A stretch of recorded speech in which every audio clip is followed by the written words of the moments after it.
So here we have the route that Linda and Kelly were taking to go back home. They were completely traumatized from the afternoon. It's still stormy, it's raining and thundering and booming, and Kelly is completely shaken up about what she had seen. She doesn't know how to make sense of what she had seen.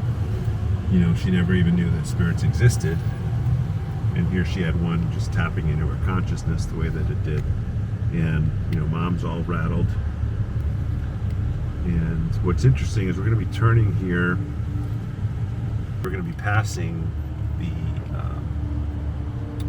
Our Lady of the Rosary Chapel, which is where the exorcism was to take place. Little did they know that would be happening less than a month and a half later. And here this is on the left. This is also the cemetery where Ed and Lorraine Warren are buried. But it's just an interesting synchronicity that they passed this, never even realizing that they would soon be back there. And again, it's booming and thundering and raining and leaves are flying all over the place.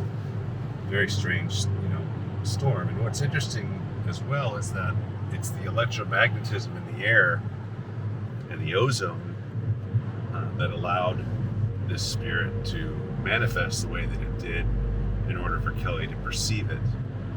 And here we're actually going to be passing Knollwood Drive, which is where Ed and Lorraine Warren lived.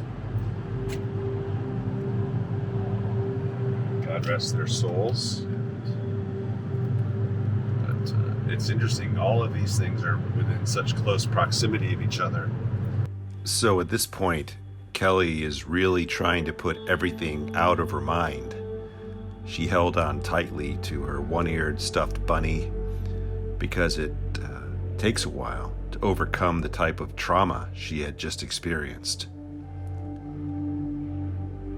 They're just so desperate to get home at this point. They'd both had enough of the trauma that took place. They were very much looking forward to being back in the safety of their own home. Little did they know that within just a few days, their home would become a place that they would dread returning to because of the awful things that were taking place there. This is called oppression, when these demonic spirits were engaged in a campaign to isolate and terrorize them, to siphon the energy out of them. I call it the fear buffet.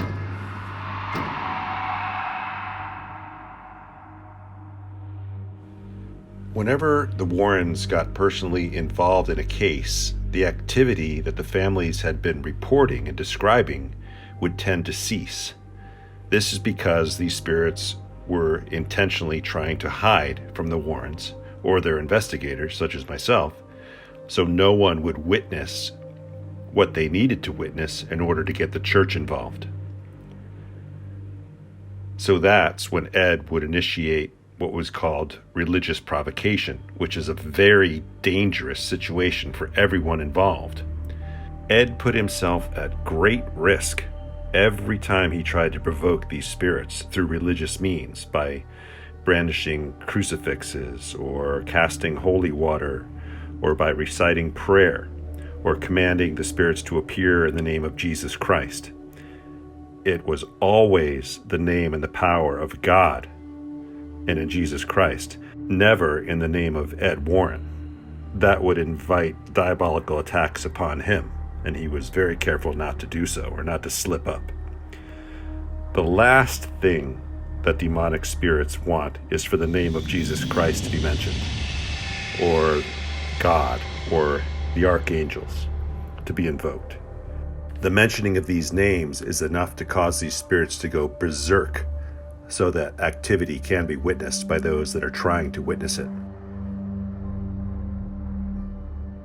And based upon the activity that takes place, we can gauge what type of entity we're dealing with.